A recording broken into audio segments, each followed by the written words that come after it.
चाहे वो अल्प वेतन की समस्या हो कर्मचारियों को लेकर, किसानों को लेकर बिजली और पानी की समस्या हो।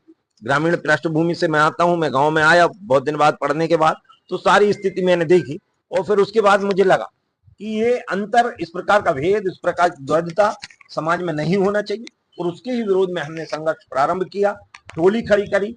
संघ के कार्यकर्ता स्वयंसेवक थे ही, संघ ने भी मार्गदर्शन दिया और उसके नेतृत्व में हमने काम को आगे बढ़ाया और उसमें क्षेत्र में भी परिवर्तन आया, सोच में भी परिवर्तन आया, कार्यकर्ता भी खड़े मिले और क्षेत्र का भी विकास संभव हो पाया। नर्मदापुरम एक लंबा संसदीय क्षेत्र है, तो भोपाल, जिसमें भोपाल जाने के लिए आप एक प्रयास कर रहे हैं कि नरसिंहपुर से भोपाल तक फोर लाइन बने, तो ये जो आप प्रयास कर रहे हैं ये कब तक पूर्ण होगा?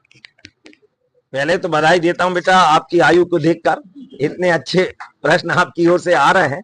तो नर्मदापुरम से ये हमारा नरसिंहपुर से भोपाल का रास्ता 4 लेन का तो है ही, लेकिन अब हम इसको और विकसित करना चाह रहे हैं, जिसमें हमारा जबलपुर से लेकर गोटेगांव होते हुए करेली से लेकर एक नया कॉरिडोर जो हम खंडवा तक चाह रहे हैं, जिसमें हमारा गाडरवार आ जाए, पिपरिया आ जाए, सुहागपुर आ जाए, माखन नगर आ जाए, नर्मदापुरम आ जाए, हमारे सिवनी मालवा आ जाए, टिमरनी आ जाए, वहां तक ये पूरा और आगे खंडवा तक एक ऐसा किसान कॉरिडोर। और मैं भारत के यशस्वी प्रधानमंत्री जी का हृदय से धन्यवाद करता हूं और आदरणीय गडकरी साहब का भी हृदय से आभारी हूं कि एक अभी 2 दिन पहले ही एक बड़ा 4 जिलों के लिए लाभकारी मार्ग उन्होंने दे दिया है, उसी से जुड़ता हुआ ये कॉरिडोर जाएगा तो हमारी इधर की पूरी विधानसभाएं जुड़ जाएंगी और एक नया जो माननीय गडकरी जी ने जबलपुर से लेकर और भोपाल तक एक नया कॉरिडोर दिया, उसके लिए हम उनका आभार व्यक्त करते हैं। इससे सुगमता, सड़क जीवन के एक तरह की इस प्रकार से नसें शरीर में रहती हैं और खून दौड़ता है, इसी प्रकार हमारी सड़कें काम करती हैं,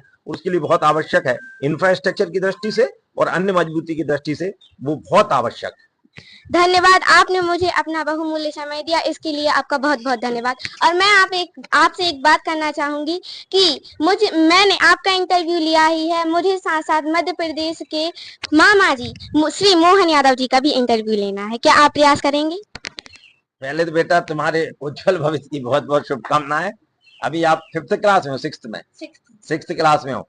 अच्छा पढ़ो, अच्छा बढ़ो, आपके शब्दों का चयन अच्छा है, धीरे धीरे और सुधार करो और उसके साथ आपकी जो भी बनने की इच्छा वो तो पूरी करेंगे, लेकिन जो आपने हमसे डिमांड करी है उस डिमांड को भी हम मामा जी से भी मिलवाएंगे। मामा जी यानी शिवराज सिंह जी और हमारे मुख्यमंत्री जी, लाडले मुख्यमंत्री जी, उनसे, डॉक्टर मोहन यादव जी से और अन्य नेताओं से। लेकिन अभी आप पढ़ने की है, अच्छे से पढ़ो, जो इंटरव्यू है उनको भी हम पूरा करवाएंगे और आपके उज्जवल भविष्य की बहुत बहुत शुभकामनाएं। धन्यवाद।